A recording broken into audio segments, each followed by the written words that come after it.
Hello everyone, আসসালামু আলাইকুম। কি যে গরম পড়ছে রে ভাই, গরমে একবারে মাথা নষ্ট অবস্থা। এই গরমের মধ্যে যারা বিয়ে করতেছে তারাও পাগল, আর যারা বিয়ে বাড়িতে যাচ্ছে তারাও পাগল। আর আমরা হচ্ছি সেই পাগলদের মধ্যেই একজন।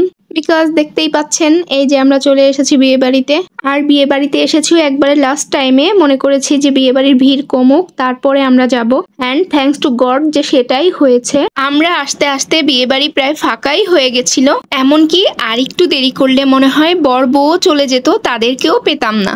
তারপরেও শান্তি যে এই গরমের মধ্যে অন্তত মানুষজনের ভিড়টা তো অ্যাভয়েড করতে পারছি। তো বিয়ে বাড়িতে এসে আমরা ঝটপট খাওয়া দাওয়াটা সেরে নিয়েছি। তারপর কিছু ভিডিওস আর ফটোস তুলে নিলাম। আর এই যে দেখেন আমার ঢঙ্গি বুড়িটার কত যে ঢং, পুরাই ঢঙের ডিব্বা একটা।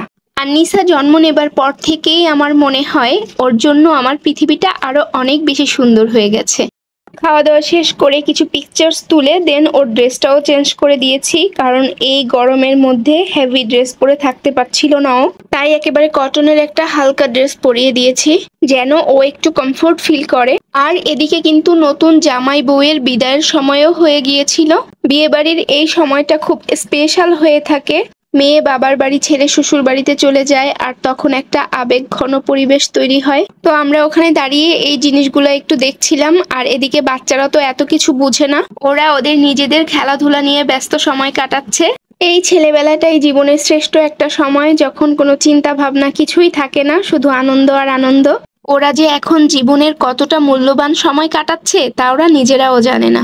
ওরা যখন ওদের ছেলেবেলাটা পিছনে রেখে আমাদের মতো বড় হয়ে যাবে, তখন এই সময়টাকে ফিল করতে পারবে। ফাইনালি নতুন জামাই বউ বিদায় নিয়ে চলে গেল, আর আমাদেরও বিদায় নেওয়ার সময় হয়ে গেল। সবাই ভালো থাকবেন। ভিডিওটা ভালো লাগলে লাইক, কমেন্ট অ্যান্ড শেয়ার করবেন। আর যারা আমাদের সাথে অল টাইম কানেক্টেড থাকতে চান তারা অবশ্যই আমার পেজটাকে লাইক করবেন। আর এই প্রচন্ড গরমে না পারতে ঘর থেকে বেরই হবেন না। বিশেষ করে বাচ্চাদের অপ্রয়োজনে ঘর থেকে বের না করাটাই ভালো। বাচ্চাদেরকে বেশি বেশি পানি আর পানি জাতীয় লিকুইড খাবার বারবার খেতে দেওয়ার চেষ্টা করতে হবে। সবকিছুর আগে ওদের সুস্থতার বিষয়টা মাথায় রাখতে হবে। This is all about for today's video. Be safe, be connected with us, and stay with children, feel like heaven. আল্লাহ হাফেজ।